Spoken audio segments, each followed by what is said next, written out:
여기 교사분들 앉아 계시죠? 여러분 왜 교사가 되셨습니까? 굉장히 본질적인 질문인데요. 이 본질적인 질문을 자주 스스로에게 던져봐야 돼요. 왜 교사가 되셨습니까? 여러분, 우리가 교사가 된 것은 하나님의 뜻입니다. 믿으십니까? 저는 이 부분에 대한 명확한 인식과 믿음이 먼저 있어야 된다고 확신해요. 하나님의 뜻대로 나는 부르심을 받고 교사의 직분을 감당하고 있다. 이 명확한 믿음과 인식에서 바른 교육이 일어나는 것입니다. 우연히 여기 있는 거 아닙니다. 하나님이 세워주셨기 때문에 여기 있는 것이고 하나님의 뜻을 실천하기 위해 여기 있는 것입니다. 하나님의 뜻에 순종하기 위해 여기 앉아 계시는 것입니다. 여러분, 우리의 교사의 모델은 예수님이시죠. 예수님을 닮은 교사가 최고의 교사입니다. 여러분, 예수님께서 왜 이 땅에 오셨을까요? 우리를 구원하시기 위함이죠. 하나님의 거대한 계획 속에 놀라운 구원의 역사가 일어난 것이죠. 요한복음 3장 16절에 보면 하나님이 세상을 이처럼 사랑하사 독생자를 주셨으니 이는 저를 믿는 자마다 멸망치 않고 영생을 얻게 하려 하심이라. 아멘. 여러분, 우리 하나님은 우리를 너무너무 사랑하십니다. 여러분 믿으십니까? 아멘. 너무너무 사랑하세요. 이건 여러분 교리로 이해하면 안 되고요. 관계로 이해해야 돼요. 내가 제일 사랑하시는 하나님, 그 하나님이 나를 가장 사랑하시고 그 관계 안에서의 행복이 있는 거거든요. 그럼 제일 행복한 사람은 누구예요? 사랑받는 존재가 가장 행복해요. 근데 온 세상 만물을 만드신 하나님께서는 나를 사랑하신다. 이것은 너무나 감격스러운 일이고 감사한 일입니다. 여러분, 제가 정말 좋아하는 이제 구절이 있는데요. 로마서 5장 8절입니다. 로마서 5장 8절은 복음의 핵심이 담겨져 있는 구절이에요. 우리가 아직 죄인 되었을 때에 그리스도께서 우리를 위하여 죽으심으로 하나님이 우리에 대한 자기의 사랑을 확증하셨느니라. 할렐루야. 아멘. 여러분, 이 본문을 제가 리얼하게 번역을 해볼게요. 그 앞부분에 우리가 아직 죄인 되었을 때를 굉장히 리얼하게 다시 한번 번역을 하면 우리가 지금 죄 안에 있을 때에, 더 리얼하게 번역하면 우리가 지금 죄를 짓고 있는 중에입니다. 여러분, 우리가 지금 예배 드릴 때가 아니고요, 기도할 때도 아니고요, 말씀 볼 때도 아니고 전도할 때도 아니고 우리가 지금 죄를 짓고 있는 중에입니다. 여러분, 성경에서 하나님께서 제일 미워하시는 게 뭐죠? 죄입니다. 근데 그 죄를 인간이 짓고 있을 때, 그때의 우리 하나님의 선택은 무엇이었냐는 거예요. 여러분, 인간 사회에도 정의라는 게 있기 때문에요, 죄를 지은 자는 벌을 받아야 돼요. 도둑질한 사람은 교도소에 보내야 됩니다. 인간 사회에도 정의라는 게 있기 때문에 죄 지은 자는 벌을 받아요. 하물며 정의의 원천이신, 정의 그 자체이신 하나님이 죄를 눈 감으실 수는 없어요. 그래서 죄가 있기 때문에 벌을 내려야만 해요. 정의 그 자체이신 하나님이시기 때문에. 근데 그 하나님의 벌은 로마서 6장 23절에 의하면 죄의 싹은 사망입니다. 여러분, 죄의 결과, 그 벌의 내용은 사망, 영원한 죽음이에요. 그럼 우리가 지금 죄를 짓고 있는 중에라면 우리가 지금 벌 받아서 죽어야 된다는 거예요. 근데 하나님의 선택은 우리를 죽이신 게 아니라 하나밖에 없는 독생자 예수 그리스도에게 우리의 모든 죄를 다 빼서 그분께 뒤집어 씌우고 죽이셨어요. 그 사건이 십자가입니다. 여러분, 죄가 없으신 그 예수에게 우리 인간의 모든 죄를 다 빼서 그분께 전가시켰습니다. 뒤집어 씌웠어요. 그리고 죽이신 사건, 그것이 십자가입니다. 그 십자가 사건을 통해서 하나님이 우리 인간을 얼마나 사랑하시는지 그 증거를 보여주셨다. 여러분, 이것이 로마서 5장 8절의 내용이고 이것이 복음입니다. 아멘. 여러분 믿으십니까? 아멘. 여러분 하나님의 사랑이 이렇게 놀라운 거예요. 이것을 아가페 사랑이라고 하는 거예요. 사랑할 조건이 전혀 없는데 사랑하는 사랑. 하나님이 제일 미워하시는 게 죄인데 그 죄를 짓고 있는 중에도 품고 용서하시고 받아주시는 사랑. 여러분 이것이 아가페. 여러분 이 놀라운 은혜를 우리가 받았어요. 우리는 예수 그리스도의 그 은혜로 말미암아 하나님의 놀라운 은혜로 말미암아 죄 씻음을 얻은 자 되었습니다. 영혼 구원을 받았습니다. 여러분 그렇다면 우리의 책임이 뭘까요?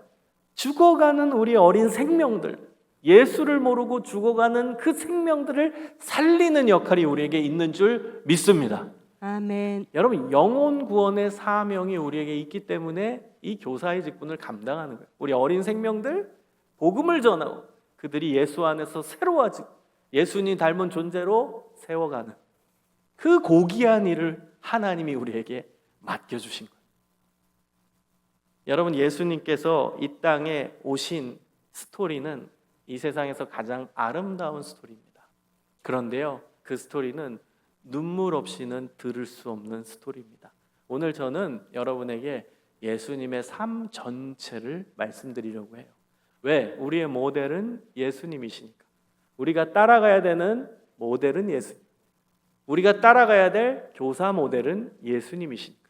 여기 교사 아닌 분들도 계시는데요. 우리 모두 다 예수님을 따라서 살아야 돼요. 아멘. 예수님을 닮아가는 제자의 삶을 살아야 한다는 것입니다.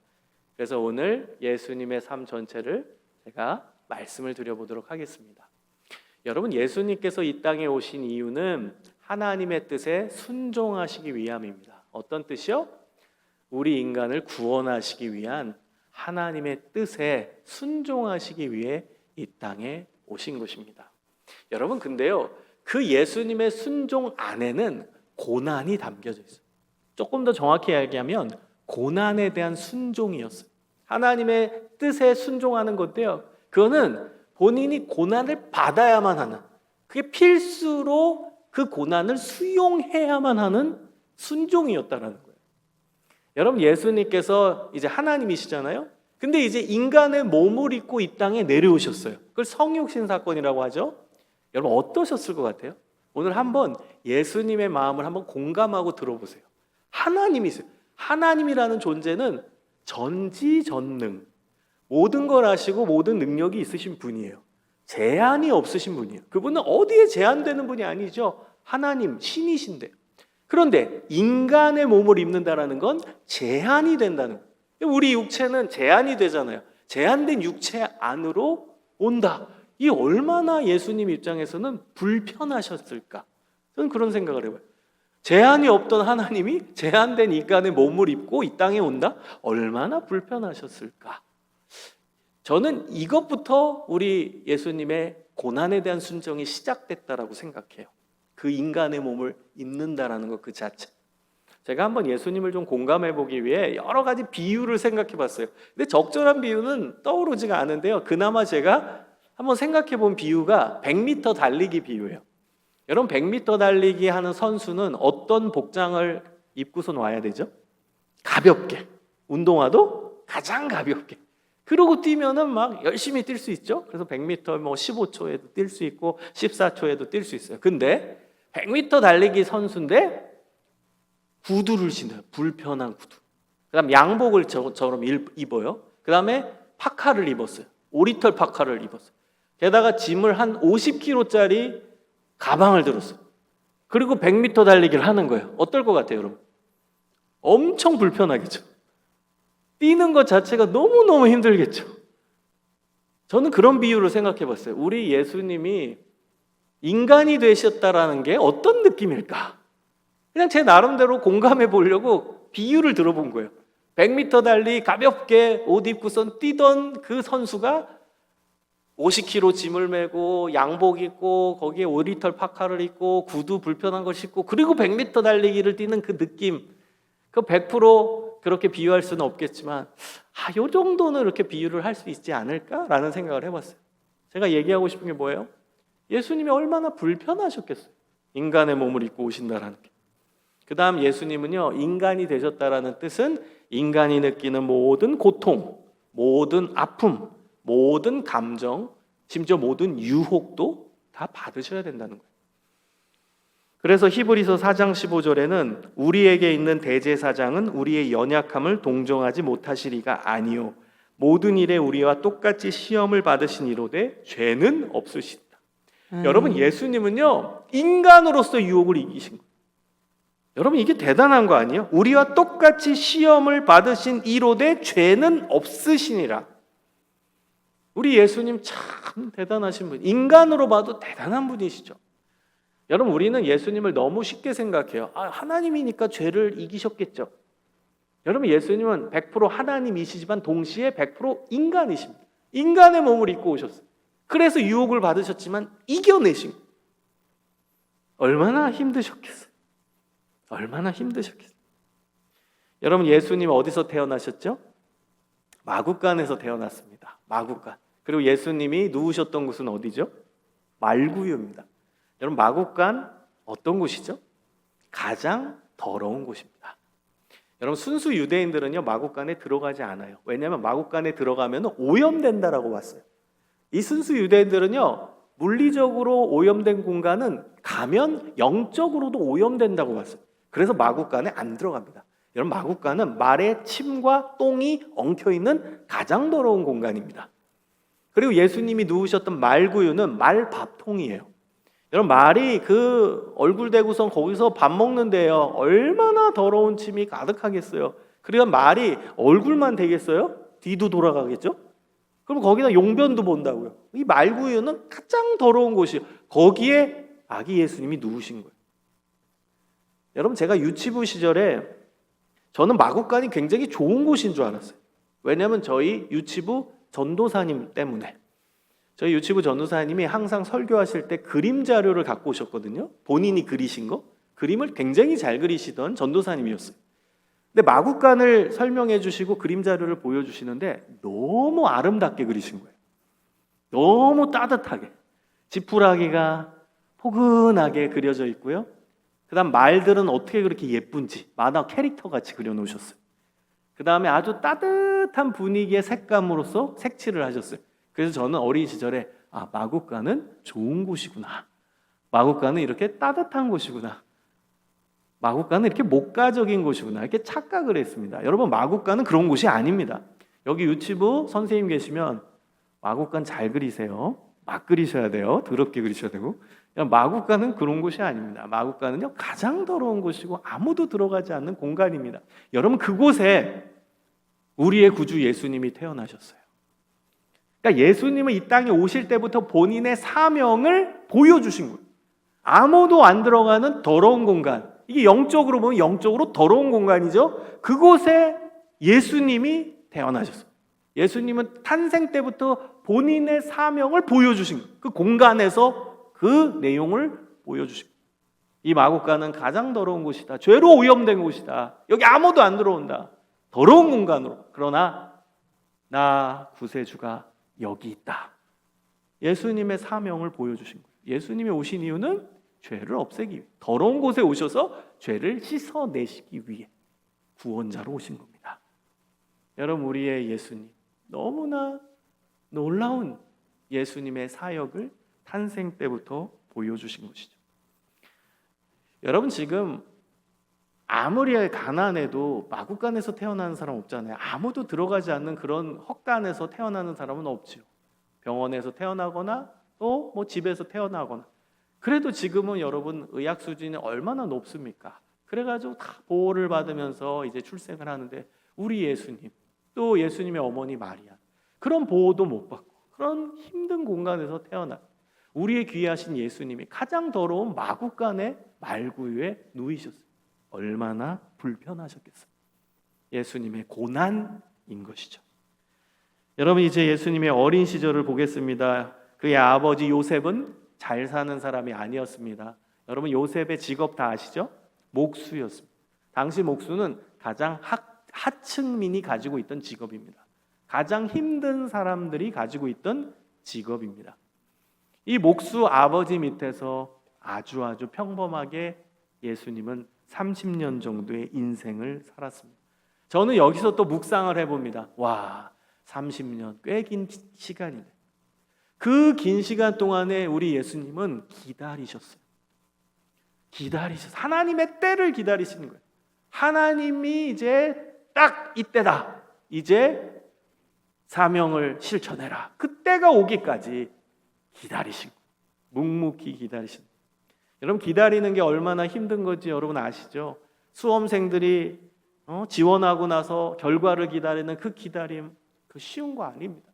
여러분, 특히 능력이 있는데 그 능력을 발휘하지 않고 참아내는 기다림, 여러분 그건 얼마나 힘든 줄 아십니까?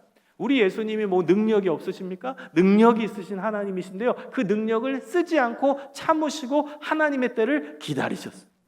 그리고 가장 힘든 목수의 일을 아버지와 같이 하신 거예요. 하층민들이 하는 그 일, 얼마나 불편하게 사셨겠습니까? 그 자체가 고난이죠. 드디어 예수님은 약 30살의 공생애를 시작하십니다. 그런데 예수님은 이 이스라엘의 가장 메인스트림, 가장 주류 지역은 이 남쪽에 있는 유다 지역이에요. 근데 예수님은 그쪽으로 가지 않으셨어요. 그 유다 지역에 예루살렘이 있는 거거든요. 거기 안 가십니다. 그리고 북쪽의 갈릴리 지역으로 가십니다. 여러분, 갈릴리 지역은 어떤 곳이냐면요, 가장 힘들고 어렵고 가난하고 병든 사람이 집단으로 거주하고 있는 지역이었어요. 특히 갈릴리 지역에는 나병 환자 격리촌까지 있었어요. 가장 힘든 사람들이 집단으로 모여 있는 곳이라고 보시면 돼요. 예수님은 그 비주류들이 있는, 가장 힘든 사회적 약자가 있는 그 지역으로 사역의 사역지를 정하셨다는 거예요. 그곳으로 가셨어요. 유대 지도층 인사들이 있던 메인스트림인 이 남쪽 예루살렘으로 가신 게 아니라 가장 어렵고 힘든 사람들이 있는 갈릴리 지역에 가셔서 그곳에서 공생의 사역을 하셨다라는 것입니다. 여러분, 그 어려운 사람들과 함께 먹고 마시고 같이 살고, 그 다음 예수님 얼마나 불편하시고 힘드셨겠습니까? 저는 대학생 시절 때 노숙자 사역을 했어요. 대학교 시절에 한 3년 동안 노숙자 봉사 사역을 했는데요. 밤에 나가요. 그러니까 서울에서 그 당시 뭐 이렇게 실직된 분들이 그 시기에 많았어요. 제가 대학생 시절에 우리나라 경제 위기가 오고 어려울 때였기 때문에, 그래가지고 이제 전철역마다 이제 노숙인들이 많이 있었어요. 그래서 저희들이 이제 6시 저녁 6시쯤에 모여서 팀이 모여서, 그리고 이제 간식을 쌉니다. 뭐 라면, 그 다음에 바나나, 뭐 고구마, 빵 이렇게 싸요, 먹을 거를. 그러면 한 8시쯤 됩니다. 그러면 이제 8시부터 이제 전철역을 돌아다니는 거예요. 그러면 이제 한 새벽 3시까지 돌아다니고 정리하면 한 4시. 그리고 이제 집에 오면 거의 이제 아침이 되는, 그렇게 이제 사역을 계속 해 나갔습니다. 여러분, 저는요 사역을 한 거예요. 무슨 얘기냐? 그분들이랑 같이 산 게 아니에요. 저는 밤에 나가서 그분들에게 먹을 거 드리고 위로해 드리고 또 필요하면 담요 나눠 드리고 그런 사역을 한 거예요. 같이 산 게 아닙니다. 예수님은요 그냥 봉사한 게 아니라 같이 사셨다라니까요. 제가 노숙자 봉사를 하면서 제일 힘들었던 게 뭔 줄 아세요, 여러분? 가장 솔직한 고백입니다. 가장 힘들었던 건 냄새였습니다. 그 냄새를 진짜 참기가 힘든 거예요. 그분들 뭐 씻지도 못하고 거기 노숙인으로 있으니까요. 그 옆에 가면은 그 냄새가 저가 참고 싶어도 참아지지가 않는, 너무너무 힘들었습니다. 그게. 여러분, 저는 그냥 밤에 봉사하는 그 정도인데도 그렇게 힘든데, 우리 예수님은 그 사람들, 씻지 못한 사람들, 힘든 사람들과 같이 어울리며 같이 먹고 같이 자고 같이 사셨다는 거예요. 여러분, 얼마나 예수님 입장에서는 힘드셨겠어요? 얼마나 고생스러우셨겠어요? 얼마나 그 고난 그 자체셨겠습니까? 여러분, 예수님의 12제자가 있죠. 예수님의 제자들의 면면을 보십시오. 엘리트가 있습니까? 다 문제투성이에요. 다 모자라요. 갈릴리의 어부 출신도 많죠. 그들은 배운 지식이 없어요. 그냥 물고기 잡는 것밖에 없어요. 그 다음에 바다 사람들이라 거칠어요. 게다가 여러분, 마태 같은 사람은 세리잖아요. 세리가 누굽니까? 당시에 로마가 그 지역을 지배하고 있었는데 민족의 그 지갑에서 돈을 수탈해서 로마에게 갖다 바쳤던, 거기 앞장섰던 민족의 배신자 역할을 했던 사람이 세리예요. 근데 그 세리 마태가 예수님의 제자입니다. 다 문제투성이에요. 다 거칠고 다 상태 안 좋은. 여러분, 그런 제자들과 함께 일하시는 예수님이 얼마나 힘드셨겠습니까? 얼마나 불편하셨겠습니까? 저도 지금 사역을 좀 많이 합니다. 저는 그냥 교수 사역만 하지 않고요, 또 외부 사역을 많이 합니다. 뭐 NGO 대표하는 것도 있고, 연구소 대표하는 것도 있고, 사역원 대표하는 것도 있고, 나 재능 봉사를 다 하고 있는데요. 같이 일하는 제 제자들 다 제자들입니다. 그런데요, 그냥 다 제 마음에 들진 않아요. 제자들 중에서도요, 쟤는 왜 저거밖에 안 될까? 내가 저렇게 얘기하고 가르쳤는데 왜 쟤는 저거밖에 못할까? 너무너무 답답한 제자가 실제 있습니다. 이거 유튜브 보면 안 되는데 제자가. 네, 있어요. 그럼 얼마나 그게 힘든 줄 아십니까? 같이 일하는 사람들이, 같이 일하는 제자가 내 손발 안 맞을 때, 그리고 이상하게 해낼 때, 일도 제대로 못할 때 얼마나 힘이 든지 몰라요. 그냥 내가 하는 게 숙제 나서 그냥 얘기도 안 하고 제가 할 경우들도 많습니다.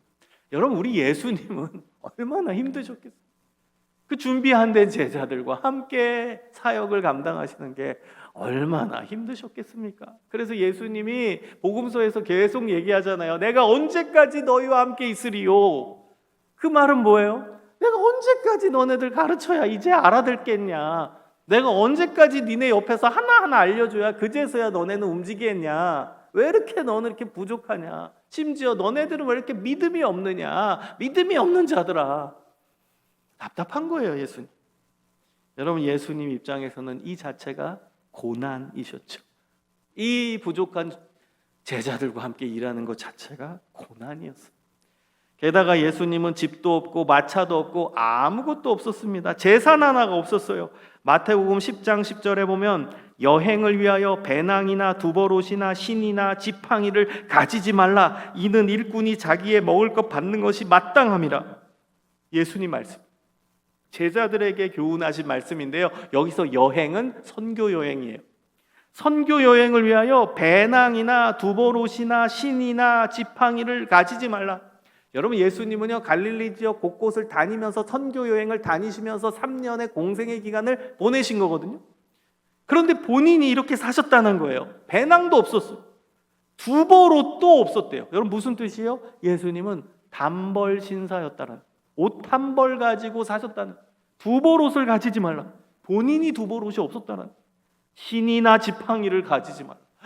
와, 여러분, 예수님 모습이 이제 상상이 되시나요?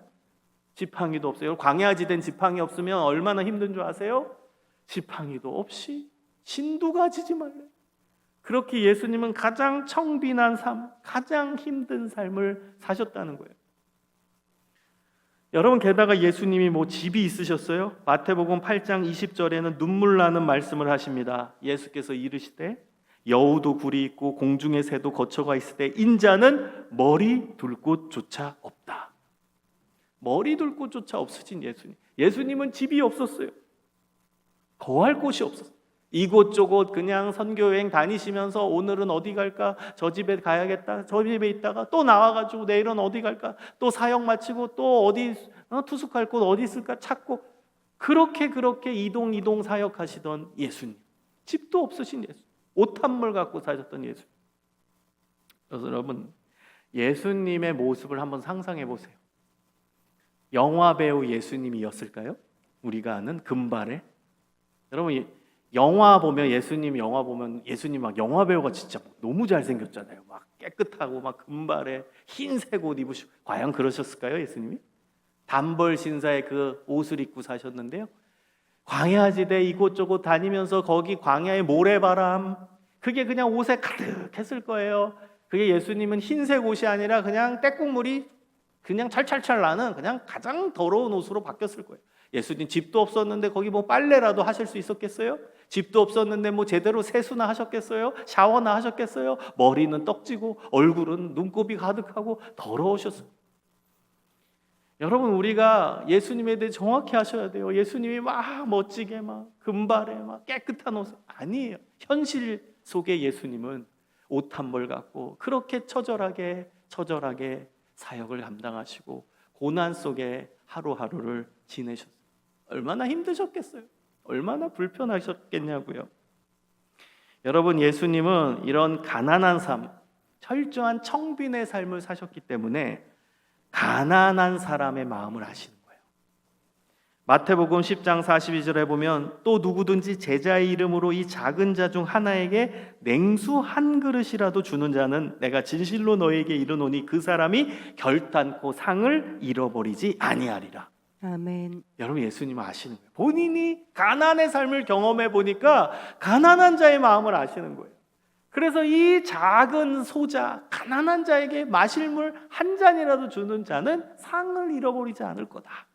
예수님이 그 가난한 자의 마음을 아시니까 그 가난한 사람 도와주는 사람 하나님이 상을 주실 거다 얘기하시는 거예요. 여러분, 그래서 이사야서 53장 2절에 예수님의 모습에 대해서 이렇게 예언되어 있습니다. 그는 연한 순 같고 마른 땅에서 나온 줄기 같아서 고운 모양도 없고 풍채도 없은즉 우리의 보기에 흠모할 만한 아름다운 것이 없도다. 여러분, 예수님은 흠모할 만한 아름다운 것이 없도다. 예수님의 이 모습에 대해서 예언이 되어 있는 거예요. 여러분, 우리가 인생을 살아가면서 또 겪는 또 엄청난 고난이 뭐죠? 인간관계가 끊어지는 고난입니다. 근데 예수님은요, 가장 가까운 가족, 가장 가까운 친족들한테 미쳤다라는 소리를 듣습니다. 마가복음 3장 21절에 보면 예수의 친족들이 듣고 그를 붙들어 나오니 이는 그가 미쳤다 하민. 여러분, 예수님을 향해서 친족들이 미쳤다라고 얘기해요. 인간관계가 끊어지는 고통이죠. 여러분, 이러한 배경 속에 예수님께서 마태복음 12장 47절에서 50절에 이렇게 말씀하십니다. 한 사람이 예수께 여짜오되 보소서 당신의 어머니와 동생들이 당신께 말하려고 밖에 서 있나이다 하니 말하던 사람에게 대답하여 이르되 누가 내 어머니며 내 동생들이냐 하시고 손을 내밀어 제자들을 가리켜 이르시되 나의 어머니와 나의 동생들을 보라. 누구든지 하늘에 계신 내 아버지의 뜻대로 하는 자가 내 형제요 자매요 어머니니라. 아멘. 여러분, 예수님의 이 삶의 배경 속에서 나온 메시지인 거예요. 가족들이 배척하고 친족들이 미쳤다고 하니까 예수님도 인간적으로 화가 나셨겠죠. 그래서 누가 내 가족이냐? 내 가족들은 여기 내 제자들이다. 이들이 내 형제 자매 어머니다. 하나님의 뜻대로 하는 이들이 내 가족이다. 이렇게 말씀하십니다. 여러분, 심지어 마태복음 10장 36절에는 사람의 원수가 자기 집안 식구라. 이런 말씀도 하셨어요. 그러니까 예수님의 여러분 메시지를 보면 예수님의 삶에서 그 메시지가 나왔다는 걸 아셔야 돼요. 가족들이 자기를 배척하니까 이 배경 속에서 예수님이 또 말씀하신 거예요. 사람의 원수가 자기 집안 식구라. 예수님이 그러셨잖아요. 원수가 자기 집안 식구예요. 집안 식구가 예수님한테 미쳤다고 얘기하고 배척을 하고 있는 겁니다. 인간관계까지 끊어지는 고난을 예수님은 이 땅에서 경험하셨어요. 여러분, 이제 예수님은 사역을 다 마치고 죽음으로 한 걸음 한 걸음 걸어가게 됩니다. 예수님은 잡히시기 전날 밤 겟세마네 동산에서 처절하게 울부짖으면서 하나님께 기도하십니다. 아버지여, 할 수만 있다면 이 고통의 잔을 제게서 멀리하게 하옵소서. 여러분, 인간적인 예수님의 고뇌가 느껴지십니까? 예수님이 인간이셨다니까요. 100% 인간, 그 고통을 느끼신다니까요. 그러니까 십자가의 질 그 생각하니까 무서운 거예요. 예수님도 그 못이 손발에 박힐 생각을 하니까 너무 고통스러운 거니까. 그래서 하나님한테 처절하게 기도하는 거예요. 원하시면 이 고통의 잔을 내게서 멀리하옵소서. 제발. 여러분, 얼마나 열심히 예수님이 기도하셨으면은 누가복음 26장 44절에 보면 예수께서 힘쓰고 애써 더욱 간절히 기도하시니 땀이 땅에 떨어지는 핏방울같이 되더라. 여러분, 이걸 어떤 의학자는 혈한증이라고 얘기하더라고요. 너무 막 힘을 주고 에너지를 주고 막 소리를 치면은요, 그 땀샘의 땀이 피와 함께 섞여 나온대요. 혈한증이라고 합니다. 실제 가능한 증상이라는 거예요. 여러분, 예수님은 이제 기도를 마치시고 잡히시고 재판을 받으시죠. 유대 공회에 가서 거기서 먼저 신문을 받고 그 다음 날에 새벽에 빌라도 법정으로 갔죠. 당시에 이제 사내들인 이 유대 자치기구에서는 사형권이 없었어요. 사형권은 로마가 주지 않았거든요. 그래서 그 이튿날에 이제 로마의 이제 빌라도 법정에 가서 그 로마의 이제 총독으로 왔던 그 지역으로 배정받았던 총독 빌라도에게 가는 거예요. 그래가지고 그 유대 지도층 인사들이 예수를 끌고 가가지고 예수를 죽여주세요, 죽여주세요, 사형 언도해주세요. 이 사람은 자기가 왕이라고 합니다. 여러분, 로마의 법정에서는 예수님에 대한 죄 몫을 이렇게 한 거예요. 이 사람이 자기가 가이사라고 합니다. 자기가 로마 황제라고 합니다. 이 반역자입니다. 그래서 사형해달라고 한 겁니다. 만약에 이 유대 지도층 인사들이 예수를 끌고 가서 이 사람은 신성모독죄입니다. 신성모독죄하면 로마는 하나님을 안 믿는 사람들이잖아요. 그러니까 신성모독죄가 뭔지, 그다음 율법을 파기했습니다. 안식일을 파기한 죄 몫이에요. 죽여야 돼요. 그러면 안식일 파기가 뭐야? 모를 거 아니에요. 그러니까 이 간사한 유대 지도층 인사들이 싹 바꿔가지고 이제 죄 몫을 자기들 재판할 때는 이제 신성모독죄, 그 다음에 안식일 파기죄 이런 걸로 이제 죽여야 된다고 했는데, 이제 로마의 빌라도 법정에 딱 갔을 때는 빌라도한테는 저 예수가 자기가 왕이라고 합니다. 우리의 왕은 로마 황제뿐입니다. 저 반역자입니다. 당시의 반역은 사형이 맞거든요. 그렇게 이제 빌라도한테 주장하는 거예요. 그래가지고 그 빌라도에 의해서 이제 사형이 언도되잖아요. 그리고 예수님은 먼저 채찍에 맞으십니다. 여러분, 예수님이 맞으셨던 그 채찍을 보면요, 어떻게 구조가 되어 있냐면 고고학적으로 발견이 됐어요. 예수님이 맞은 채찍이 발견됐다는 게 아니라 그 시대에서 사용했던 로마가 만든 채찍이 발견이 됐어요. 깁니다. 끈과 같이 긴데 여러분 가죽 벨트 생각하시면 돼요. 아주 두꺼운 가죽 벨트 같이 생겨서 길어요. 근데 끝은 39개, 40개 가닥으로 다 잘라져 있어요. 그 가닥가닥마다 동물의 뼈 조각을 붙이는 거예요. 그래서 사람 등짝을 채찍으로 때리면 허공에서 그 마지막 그 가닥이 39개, 40가닥이 쫙 펼쳐져요. 그러면서 사람 등짝을 딱 찍는 거예요. 동물의 뼈 조각이 붙어 있어요. 그리고 한 번 맞으면 그 살점을 다 떼서 나오게 하는 거예요. 살인 무기죠. 여러분, 예수님은 그 채찍에 맞으신 거예요. 그리고 가시면류관을 씌워서 피가 낭자하셨겠죠. 여러분, 예수님은 분명히 과다출혈로 기진맥진하셨을 거예요. 예수님이 집이 있으셨겠어요? 제대로 식사를 평소에 잘 하셨겠어요? 그러니까 제가 봤을 때 예수님은 분명히 영양실조셨을 거예요. 게다가 채찍에 맞고 과다출혈이셨을 거예요. 그러니 예수님이 그 십자가를 들고 제대로 사형터 골고다 언덕까지 가실 수 있었겠어요? 영문 밖에 있거든요. 예루살렘 바로 바깥에 그 골고다 언덕이 있는데 거기까지 들고 간다? 그 십자가에, 여러분, 십자가는요 가로 세로로 나눠져 있는데요, 가로들보를 이렇게 들고 간 거예요. 세로들보는 사형터에 있었다고 그래요. 그 가로들보를 들고 가는데 그 가로들보가 대략 한 57kg, 58kg 정도 된대요.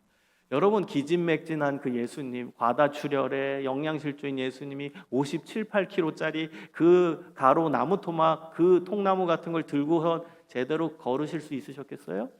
그래서 가다 쓰러지고 결국에는 못 들어서 옆에 지나가던 구레네 시몬이 대신 들고 간 것입니다. 드디어 골고다 언덕에 오르신 예수님은 십자가에 못 박히셨습니다.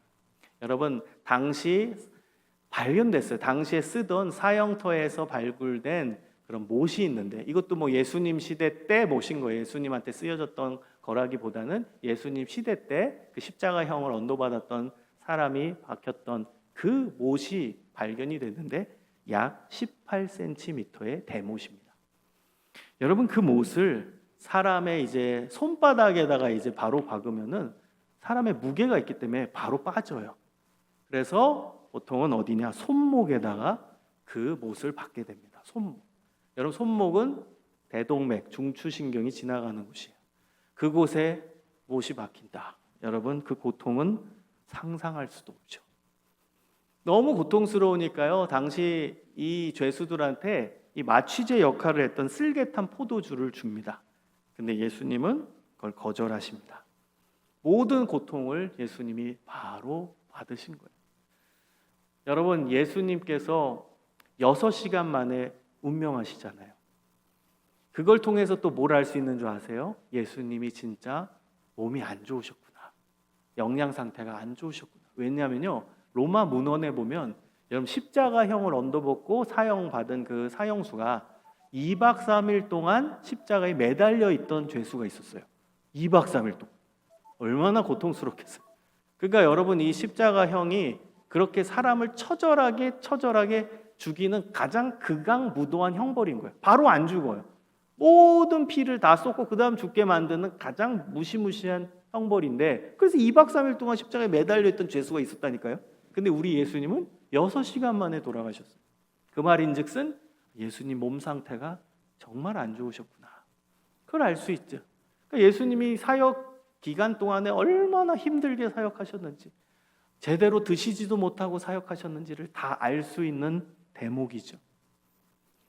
여러분, 우리가 믿는 예수님 이야기를 제가 정리해서 드린 거예요. 어떠세요? 어떠세요? 저는 오늘 작정하고 왔어요. 예수님 알려드리려고. 어떠세요? 어떤 마음이세요?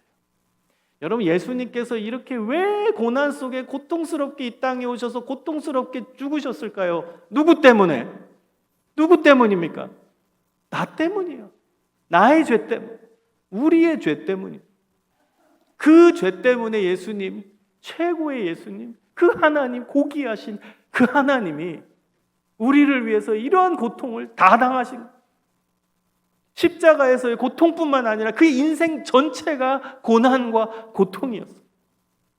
여러분, 예수님은 영혼 구원이라는 그 하나님의 뜻, 그 온전한 하나님의 뜻에 순종하고자 그의 인생 전체가 고난이었는데 그 고난의 삶을 사시고 고난 속에 죽으셨다라는 사실, 여러분 우리는 잊지 말아야 될 것입니다. 아멘. 예수님의 이 놀라운 순종, 고난에 대한 순종, 하나님의 뜻에 대한 순종, 그 순종하심으로 말미암아 우리가 구원받았음을 믿으시기를 소망합니다. 아멘. 그래서 오늘 본문에서 사도 바울이 아주 간략하게, 그러나 아주 중요하게 메시지를 전한 것입니다. 한 사람이 순종하지 아니함으로 많은 사람이 죄인이 된 것 같이. 여기 한 사람은 누구예요? 아담입니다. 첫사람 아담은 하나님의 말씀에 순종하지 않고 선악과를 따먹음으로 그 원죄가 들어오고, 그러므로 모든 사람이 죄인이 된 것 같이. 그러나 하나님의 역전의 역사가 일어났어요. 그 뒤에 보면 한 사람이 순종하심으로 많은 사람이 의인이 되리라. 아멘. 여러분, 뒤에 한 사람은 누구죠? 예수님. 예수님이 하나님의 뜻에 순종하심으로 많은 사람이 의인이 되리라. 아멘. 예수님의 그 순종하심, 하나님의 뜻에 순종하심, 영혼 구원이라는 하나님의 그 뜻에 온전히 순종하심으로 말미암아 우리가 구원받았음을 믿습니다. 아멘. 우리가 새로워지고 우리가 하나님의 자녀가 되었음을 강력하게 믿으시기를 소망합니다. 아멘. 이 은혜가 우리가 받은 은혜입니다. 여러분, 그러면 우리가 어떻게 살아야 될까요? 이 은혜를 우리가 받았는데, 여러분 이 감격이 크면 어떻게 해야 될까요? 나눠줘야죠. 우리 어린 생명들 지금 자라나고 있는데 얘네들 예수님 잘 알아야 되지 않겠습니까? 여러분, 예수님 잘 가르쳐야 되지 않겠어요? 복음이 무엇인지 알려줘야 되지 않겠습니까? 이 전주 지역에 아직도 예수를 모르는 얼마나 많은, 수없이 많은 다음 세대 아이들이 있습니까? 그들에게 예수님 전해야 되지 않겠습니까? 여러분, 우리의 사명이 정말 고귀해요. 우리가 해야 될 일이 너무나 많아요. 이미 교회에 온 아이들도요, 예수님 잘 알려드려야 돼요. 알려줘야 돼요. 여러분, 저는요 수련회를 많이 인도하는 사람이에요. 지금 겨울 기간이라서 어제도 수련회, 내일도 또 수련회 다니는데요, 전 아이들한테 질문합니다. 5일 전에 제가 초등학교 1, 2학년 아이들 겨울 성경학교를 진행했는데 애들한테 뭐라고 물어봤냐? 너네 복음이 뭔지 아니? 제대로 답하는 애가 한 명도 없었어요. 제 마음이 무너졌어요. 그래서 그때 원래는 다른 설교를 준비해 갔는데요, 제가 그때 그 설교를 딱 접고 그냥 복음을 알려줬어요, 애들한테. 여러분, 중학생, 고등학생들한테 물어보세요. 예수님이 너에게 무슨 일을 해주셨지? 너 구원받았니? 너 복음이 뭐야? 물어보세요. 안타깝게 제대로 말하는 애들이 거의 없어요. 여러분, 얼마나 이게 안타까운 일인데요. 여기 교회학교 선생님들 앉아 계시고 우리 교회 어른들 앉아 계시는데요, 우리 자녀 세대들에게 예수님을 정확히 알려주시기를 소망합니다. 아멘. 복음이 뭔지를 알려줘야 돼요. 복음이 뭔지. 복음이 뭔지. 예수 그리스도께서 우리의 모든 죄의 값을 다 치러주셨다. 그리고 예수님이 사흘 만에 부활하심으로 우리의 죄값이 치러졌다라는 증명이 되었다. 그래서 우리는 예수를 믿음으로, 그 믿는다라는 건 예수님을 받아들이는 건데, 예수님을 받아들임으로 말미암아 우리는 구원을 받았다. 여러분, 복음을 정확히 알려줘야 돼요. 예수님을 알려줘야 돼요. 그리고 우리 전주 산돌교회 주변에 있는 그 많은 지역의 아이들, 예수 모르는 아이들한테 직접적인 그 복음을 전해야 돼요. 그래서 우리의 사명, 우리의 역할은 많은 거예요. 이미 교회에 들어온 애들한테도 복음을 잘 알려줘야 되고, 교회 밖에 있는 아직도 예수를 모르는 자들에게는 우리가 다가가서 예수님을 전해서 그들도 예수 안으로 들어올 수 있도록 그 역할을 우리가 감당해야 될 줄 믿습니다. 아멘. 여러분, 예수님의 제자는 예수님을 닮은 사람이에요. 예수님을 닮은 사람. 여러분, 예수님 어떻게 사셨다고요? 영혼 구원의 그 하나님의 뜻에 순종했어요. 우리도 닮아야 돼요. 아멘. 예수님처럼 영혼 구원, 영혼을 살려야지. 이 열정이 우리 안에서 샘솟듯이 넘쳐나기를 소망합니다. 아멘. 그 사람이 예수님을 닮은 예수님의 제자입니다. 그리고 예수님은 영혼 구원을 위해서 엄청난 고난을 다 당하시잖아요.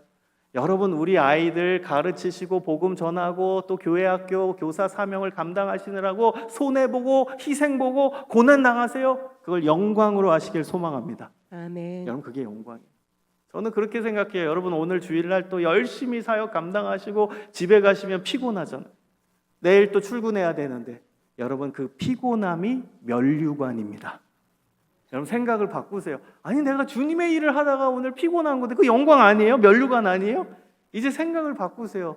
저도 그렇게 생각해요. 막 열심히 주의 일을 하다가 이제 집에 와서 기진맥진해요. 그러면 아이고 힘들다가 아니라, 와, 이것이 나의 영광이구나. 아멘. 이것이 나의 영광. 여러분, 예수님은 그 고난을 다 당하시지만, 여러분, 우리 인간이 다 살아날 것을 예수님은 보고 즐거워하셨다고 히브리서 기자는 얘기합니다.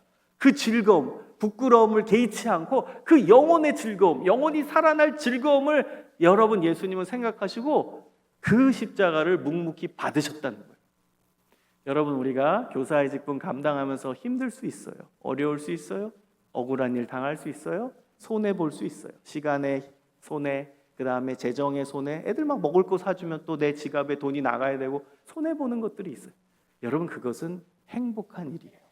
왜? 영혼이 살아나는데 내가 그 안에 헌신했기 때문입니다. 우리 아이들의 영혼의 생명을 살리는 일에 내가 헌신했기 때문에 내가 희생하고 손해보더라도 그것은 영광이고 감사이고 행복이고 면류관인 것입니다. 아멘. 사랑하는 여러분, 예수님을 붙들고 지금처럼 교사의 직분을 잘 감당하시고 더 예수님의 그 하셨던 사역들을 우리 마음속 깊이 새기며 영혼 구원이라는 이 대사명, 그리고 하나님의 뜻에 순종하는 우리 교회학교 교사 선생님들, 그리고 온 산돌교회 성도님들이 되어 주시기를 주님의 이름으로 축원합니다.